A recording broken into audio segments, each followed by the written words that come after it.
So, cognitive therapy is a psychotherapy that can treat all sorts of mental, emotional, and psychological problems by helping change the way a patient thinks or find flaws in their thinking.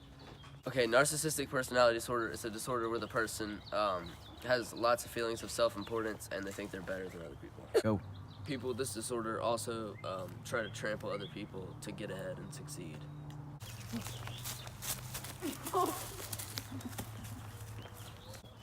People with narcissistic personality disorder have the need for admiration from others. Dang, aren't I the best ever? No, you suck. What are you talking about? I'm the best. People with this disorder also tend to lack empathy. What is wrong with her? Why is she crying, you know? So stupid. Cognitive therapy, group therapy, family therapy, and cognitive behavioral therapy are all used to treat narcissistic personality disorder. Hi, Mr. Viola. It's good to see you. How are you doing? I'm not doing great. I think this is pointless because I think I'm the best at handling my own problems with my friends and family and at work, and I think that this is stupid, and I think that you have a stupid job and this is pointless because I'm the best at this, not anyone else. Well, I'm not so sure about that. Do you mind telling me about how your marriage is going? I highly doubt that there's anything you can do about it. These are my problems, and there's no one that would be better than handling them than me. Well, maybe we can work through this by changing the way you're thinking about these situations that are causing issues for you. Sure, maybe we can give that a try. Yeah, let's give it a try. Think about a time in the recent past when someone challenged you and you felt that they were just like totally out of line, and like you thought that you handled and acted in the situation better than anyone else could. This situation right now. Well, please try to explain it. Okay, so I guess the other day, I got home from a long day of work and my wife was on my case about how I don't work hard enough and provide more money for this family and that we're struggling for college, and I just thought that was ridiculous that she could speak to me that way. Well, how did that make you feel? It infuriated me. I didn't think she had the right to talk to me that way because I made this great product. It sold 30 units, 30 units, and she didn't think it was great. Get this, it's a product. It's like a robotic arm, and it takes a glass and raises it to your mouth so you drink and you don't have to touch it. 30 units, and she didn't think that was good. That's ridiculous, is it not? Is it not ridiculous? Maybe. I see. So what did you do after she confronted you about it? I yelled at her a lot, and I told her she was worthless, and then she called me a selfish person, which was ridiculous of her to say because I put food on the table. I'm the breadwinner in this household. I make all the money. It's just the worst. And then she said she threatened to divorce me. I said she wouldn't divorce me. I'm the best thing that's ever happened to her or anyone. Anyone who breathes the same oxygen as me. That's a gift. That's a benefit to them. So I just found that insane for her to say that. That's interesting.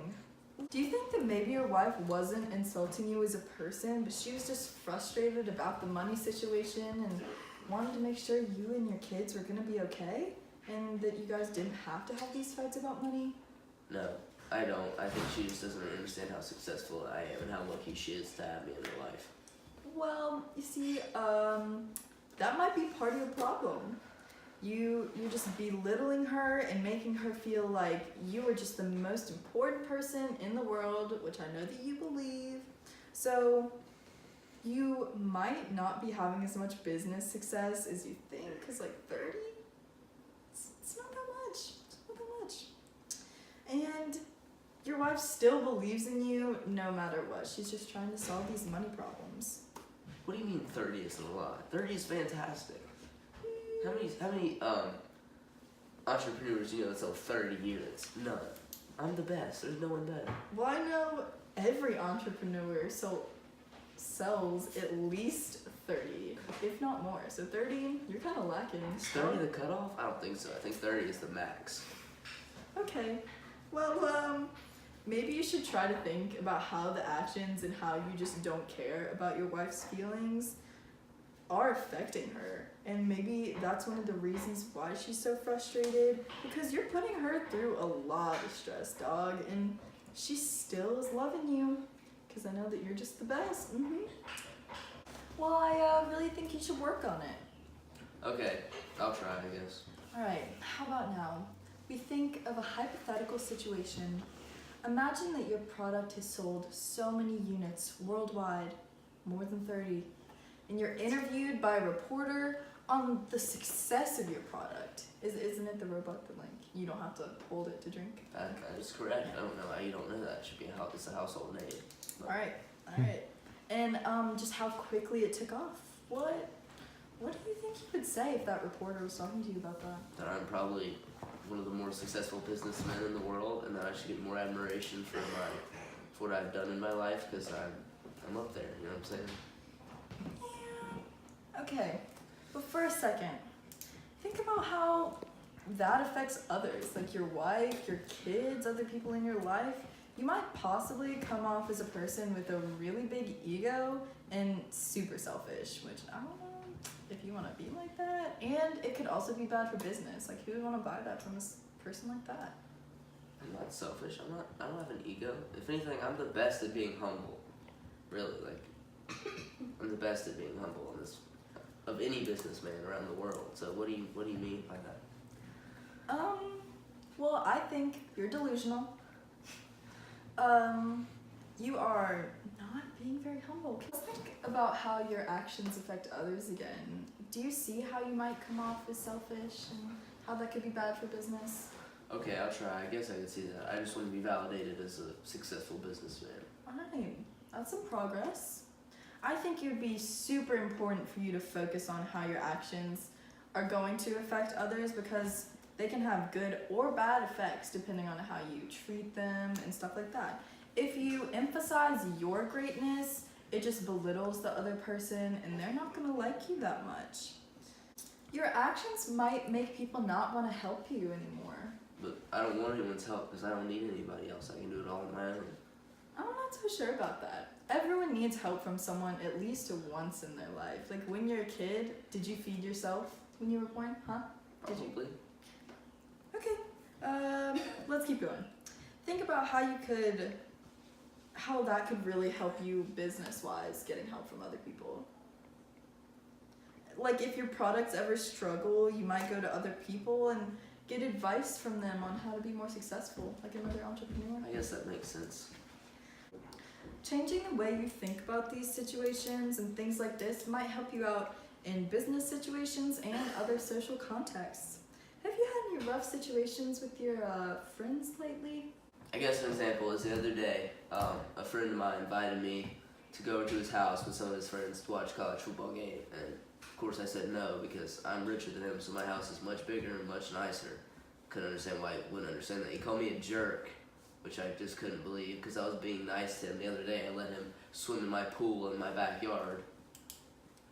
I just can't understand why he would call me a jerk. And I just watched it by myself. My nice house and like his filthy dump. How long have you known this guy? Probably since I was 4 or 5. I mean, I went to kindergarten with him and through high school. That's a long time. Do you miss him at all after what you said the other day? No, I got my success and my money and my house. I don't need him. Well, in my opinion, I think you could have handled that situation completely differently. You could have offered to watch it at your house so that way you could like low-key brag about how nice it is, you know, just by like showing it to them instead of just being like, hey, my house is nicer, you know? So you could have tried to think that each house is equal in its own way. Like, each house has its good things and bad things. Alright, I guess that kind of makes sense, but if I were to listen to like what you're saying, what would you suggest? Like, what should I try to do more? Well, according to my notes here, I think you should work on what you're trying to say to other people, for starters. If you're thinking about just plainly, outright telling someone that you're better, try to just keep those words inside. Have you ever heard the saying that if you don't have anything nice to say, don't say anything at all? Because just like next time you come back, we can work on how to change all of those narcissistic thoughts and hopefully get them out of your system for good using that motto. I mean, I guess I can give that a try. I'll think about it. I'll think it over. Okay, well, alright, man. I'll see you again soon. I hope things get better for you. Just try to think about everything we talked about today and remember your new motto. Which is? If you don't have anything nice to say, don't say anything at all. I think that's kind of pointless, but whatever. See ya. Alright, bye, Mr. Viola. Bye, Dr. Lloyd.